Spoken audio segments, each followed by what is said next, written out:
I'm just saying. Everybody, it's time for Victor Allen's new Sports. Hot, neo-urban, sexy. It is youthful and relevant. That's right. So get out the old mofos in the chat room. It's time. Yeah. I can't find my... That's all right, dude. That's all right. Damn, my mouse is stopped. That's okay. You know what?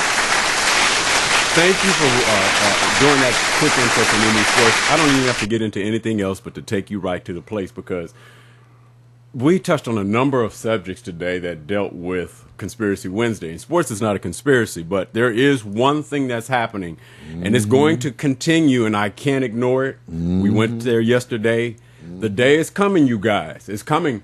Lance Armstrong's court of public opinion date is near. It's coming. Tomorrow you will see the interview, and it's now taking on the frame of being able to say between black and right, wrong, never should have done it, hate the man, monster liar. He's been considered as the all-time on the top of the list relative to sports, based on traditional journalism and broadcasting, as the man who is the monster of all.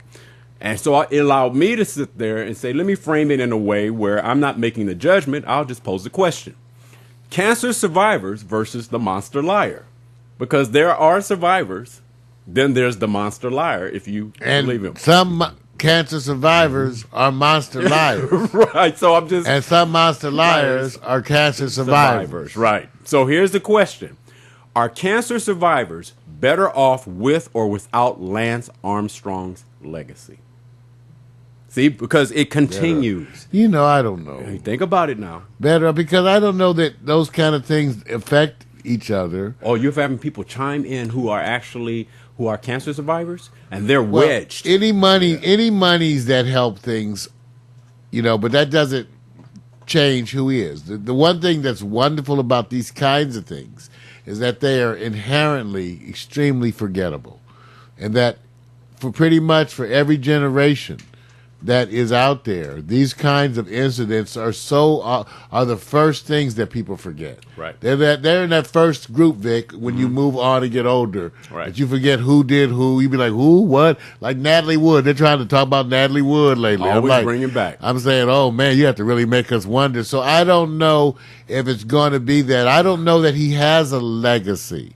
No, he will have a legacy, because the legacy is yet to be exacted. Right. The legacy has to do with exposing the corruption that exists within the within the anti-doping community, and specifically the anti-doping agencies, and how corrupt and selective they were, and how they were used as part of the whole way to persecute other folks. Right. Because by their exclusion, that makes everything that they did, for every person that they did put out, like Vic, there's still somebody who's suspended because of the New Orleans football incident. Right. So I said, so remember, there are people that are still out there in that collateral damage. What do you say to them? And that's why I tell you, Vic, it can't go away, because now we are starting to understand why he's doing this. And like I said, I already believe he blackmailed people. He already said, if I go down, all the anti-doping agencies are going down, and that means you. And there's specific millionaire people out there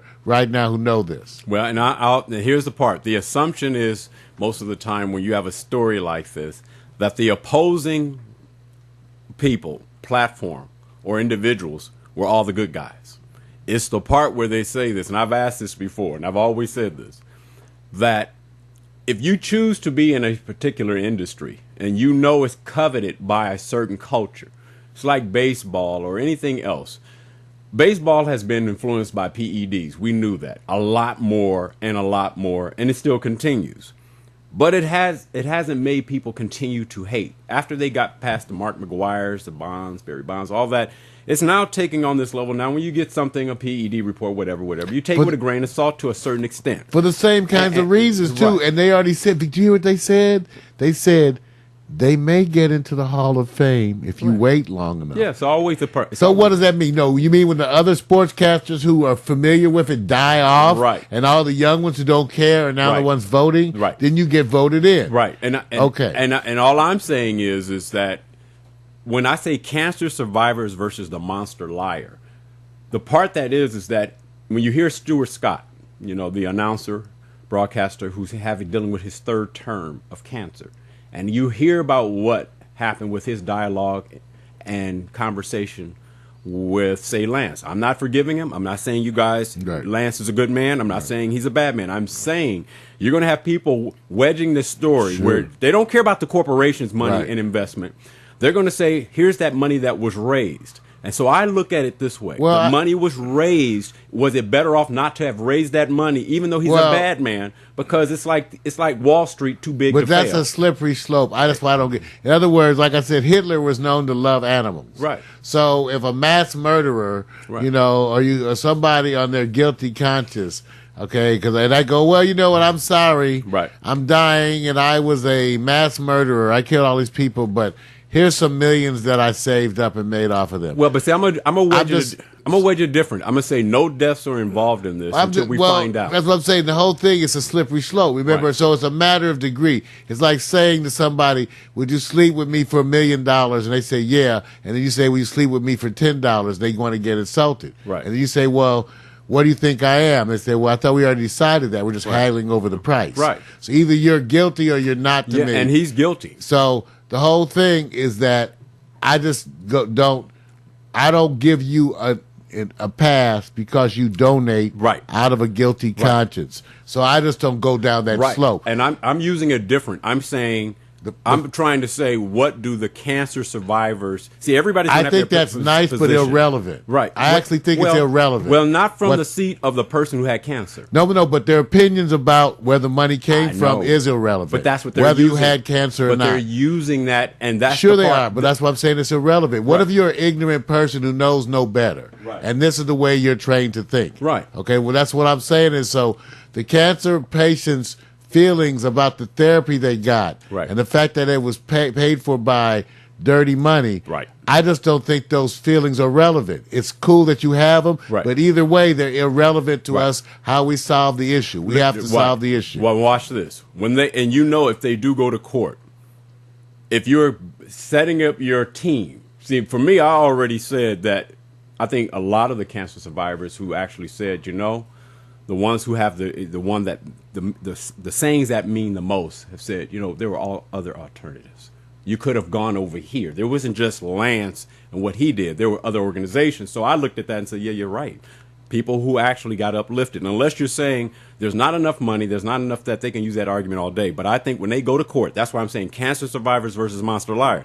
I can imagine Lance sitting here, and I'm going to where we believe he is. He's ruthless. And I'm saying he's ruthless. I say, so if you're going to have the story, you're going to bring up people who have been affected by what you have done and let them speak on your behalf if it ever goes that far. I'm not saying it will, but I'm actually just speculating. Which is a PR campaign. That's why it's irrelevant. Right. It's like, for example, drug dealers in a lot of countries also support the local people. Right. That doesn't give them a pass. None of this gets you a pass. No. So in other words, and remember, to me, it's the worst kind of... See, when you do that, what you're really doing is pimping the poor victim. That's right. Because the victims are so poor. That's like going to the poor guy. Now, he's starving in a country and telling him not to raise poppies. Right. And now I go, and he goes like, so you don't want me to raise, did you see where I live? I'm here in the middle of Afghanistan. This is what so you're telling me don't raise poppies because they're Americans that are addicts. Kiss my ass. That's what he's saying. And I understand him saying that. It doesn't make it okay. That's right. It's just the way it is. Right. Everybody knows, for example, when you go to bigger examples, I'm going to keep it right here. See, the part I'm looking at is it's not about, to me, when they get in and says, oh, he did a bad thing. Everybody knows that already. I said, it's already done. That's done. Now, the whole thing goes down to the second condition I call the show. So you want to roll this down a little bit on the diagram. I say the show is on because everybody already knows what has been done. He's already destroyed people. So we're going to find out how many people he destroyed and what the terminology defining destroyed means. Because at the same time, I think the people they're going to go to are also people who go like, I'm ruthless too. Yeah, totally. So the part that gets in here, I say, so are we assuming that the people he destroyed are all victims innocent? And I'm saying that's all the information. No, it doesn't make a difference. Right. I know. That's what I'm saying. The show. Because the Mafia is notoriously supporters of the church, of the Catholic Church. The Mafia. is notorious for donation of monies to charities, okay, because they have business interests and they get all that set up. Does that make the mafia okay? No. Nope. So that's why I said, don't get confused. What happens is when the people who benefit from these things are held up, they're being pimped, first of all, to pull at your heartstrings. That's right. That's the whole goal. That's why I cited these examples, that the mafia and the Catholic Church, you know, there are a lot of people who do stuff with money and donate it in charities, especially today. They don't get a pass for that at all. And nor should we feel for them even for a moment. And to me, when they pull up the cancer people, they're pimping them in the worst kind of way. Which I call the show. So going over to this last part of it, this is what I call Barbarians at the Gate. And of course, I stole that term from the tobacco industry back in the day when they were warring over the right and the health and what could cause from the effects of smoking.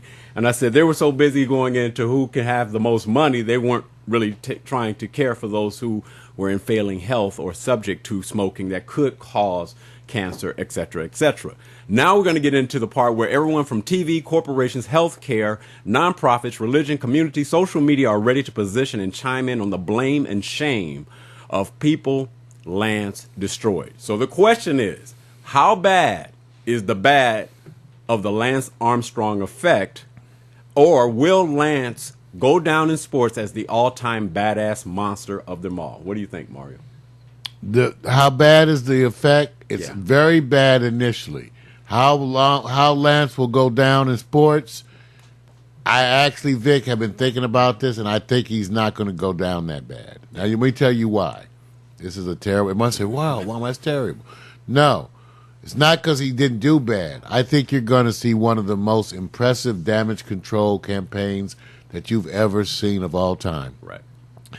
That's why Lance Armstrong is doing it like this. Remember, I told you. So everybody involved, all the agencies that supervise this, they have nothing to gain by telling this story any further.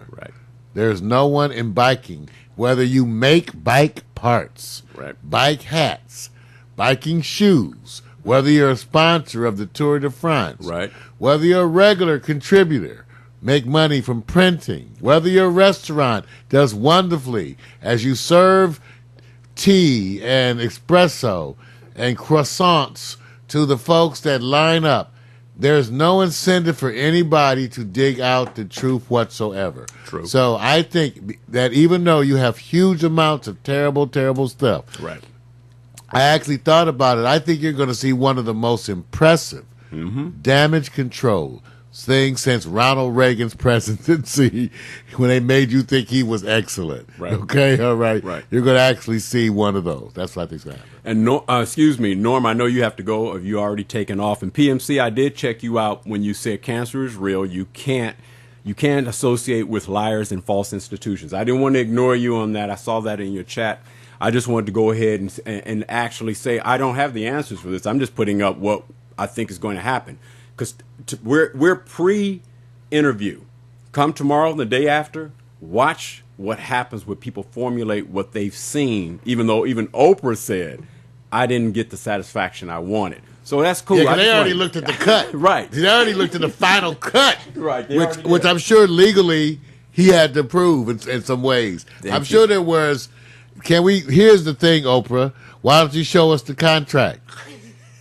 You want to do something interesting. Show us the contract for what was the rules for him to come on. Show us the writer. Right now. But believe me, I bet you there's a legal that says she can't show the writer. No, she's going to. Right now. That's legal saying everybody got their ass covered. The only thing that Oprah's doing right now is saying, I need to see what my ratings are immediately after the show because I need this bump. And actually, she could sit there and say, he did me a favor.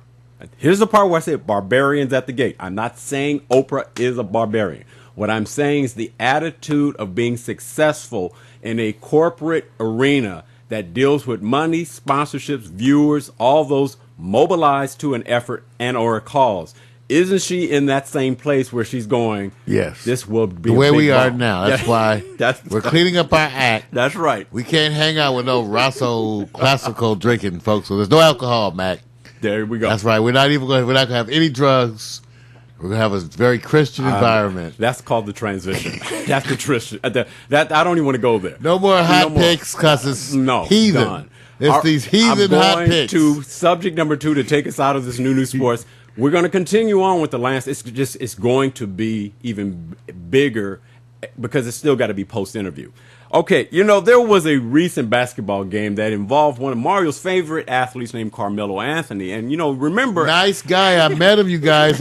I'm telling you, when some of you meet, he was just cool. He was so laid back. We're not waiting for your endorsement, man. Some of them assholes. I wonder about Kevin. Wait a minute. Let me just because I think this is exactly what's happening. Because Kevin has already dealt with this, and it's not a story that's brand new. It's just the fallout of speculation.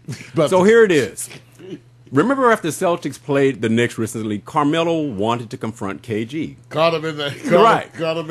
And you wanted to do this, and so my whole point is we're trying to figure out what would cause Carmelo to say, "I'm gonna stand out by your bus. I'm waiting for you to come out. I want to confront you," because athletes don't do that, Mario. So we know you're saying Carmelo just wouldn't do that just because they were bumping on the floor, right? You don't believe exactly. that, right? That's not why. All right, but wonder if your wife basically was the reference of a claim, alleged claim. That's what I heard. And you was on the floor, and somebody said, your wife tastes like Honey Nut Cheerios. Now, you know what that's akin to be. I was saying, bitch, your mama liked it. Wait a minute. See, that's why we would have been in a fight. See, I go straight to the mother. Wait a minute. I said, I don't want to talk about your mother because I don't know the bitch. Wait a minute. What we're trying to figure out now, first and foremost, we know that Mario would actually go and use I go straight to the mother. To the mother. All right. Now, mother references. Okay, now, here's the part. The first question is, we're just going to take this as it did happen. We're not saying it did. Let's just assume. I call it speculation. Should your wife be off limits from verbal attacks in pro competition, Mario? Yes or no? Nothing's off limits. We just hit mother.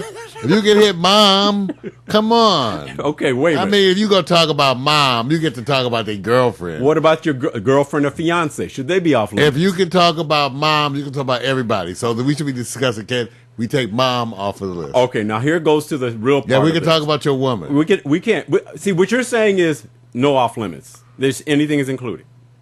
I said, I'm just saying, if we play. Okay, remember, I come from the world of the dozens.